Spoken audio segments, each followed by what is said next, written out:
காசியை விட பல மடங்கு புண்ணியம் தரும் திருத்தலம் எங்குள்ளது தெரியுமா? ஒரு சமயம் சிவபெருமான் உமையவளுடன் ரிஷப வாகனத்தில் உலகை வலம் வந்தார்.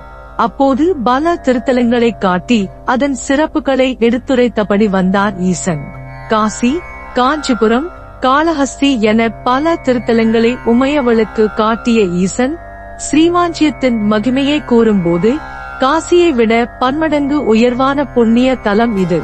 இங்குள்ள தீர்த்தமான குப்த கங்கையை விடவும் புனிதமானது. இந்த தலத்தில் ஓரிரவு தங்கி இருந்தாலே கைலாயத்தில் சிவகணமாக இருக்கும் புண்ணியம் கிடைக்கும் என்று கூறினார். இதையடுத்து ஸ்ரீவாஞ்சியத்தில் தங்க உமையவள் திருவுளம் கொண்டாள். எனவேதான் இத்தல நாயகிக்கு வாழவந்த நாயகி என்ற பெயர் வந்ததாக தல வரலாறு கூறுகிறது.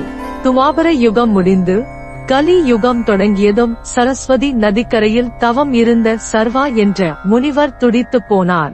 கலி யுகத்தில் தர்மம் அழிந்து விடுமோ என்ற கவலை அவரை வருத்தியது.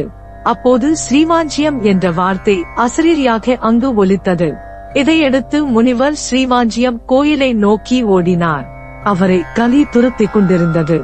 இதனால் முனிவர் சிவாய நம ஸ்ரீவாஞ்சியம் அபயம் என்று கூறியபடியே சென்றார். பக்தரின் குரல் கேட்டு வாஞ்சிநாத சுவாமி அங்கு தோன்றி முனிவரை துரத்தி வந்த கலியை ஸ்ரீவாஞ்சியத்திற்கு சற்று தொலைவிலேயே தடுத்து நிறுத்தினர். ஈசன் கலியை தடுத்து நிறுத்திய இடம் தற்போது கலிமங்கலம் என்று வழங்கப்படுகிறது. காசியில் வழங்கப்படுவது போல் ஸ்ரீவாஞ்சியத்திலும் காசி கயிறு எனும் கருப்பு கயிறு வழங்கப்படுகிறது. காசியில் பாவமும் புண்ணியமும் சேர்ந்தே வளர்கின்றன. அதனால் நம் பாவங்களுக்கு காசியில் பைரவர் தண்டனை வழங்குகிறார். ஆனால் ஸ்ரீவாஞ்சியத்தில் புண்ணியம் மட்டுமே வளர்க்கிறது. அதனால் பைரவர் தண்டனை இங்கு இல்லை. இத்தல பைரவர் தண்டத்தை கீழே வைத்துவிட்டு தியான நிலையில் யோக பைரவராக மேற்கு நோக்கி எழுந்தருளி இருக்கிறார். நாய் வாகனமும் பைரவருக்கு இத்தலத்தில் இல்லை. இவரை ஆசன பைரவர் என்று அழைக்கிறார்கள்.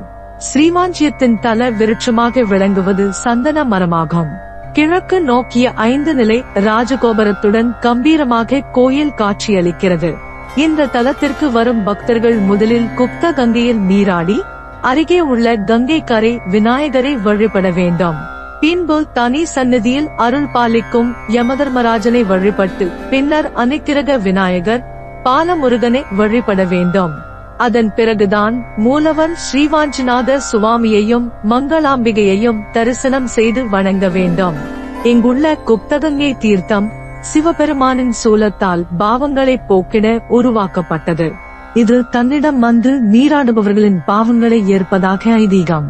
குப்த கங்கை தீர்த்தம் தனது 1000 கலைகளில் ஒன்றை மட்டும் காசியில் விட்டு மீதமுள்ள 999 கலைகளுடன் இங்கு காட்சி தருகிறது என்றால் இந்த தீர்த்தத்தின் மகிமையை வார்த்தைகளினால் அளவிட முடியாது. கும்பகோணத்தில் இருந்து நன்னிலம் செல்லும் சாலையில் அச்சுதமங்கலத்தில் இருந்து 1 கிலோமீட்டர் தொலைவில் உள்ளது ஸ்ரீவாஞ்சியம் திருத்தலம்.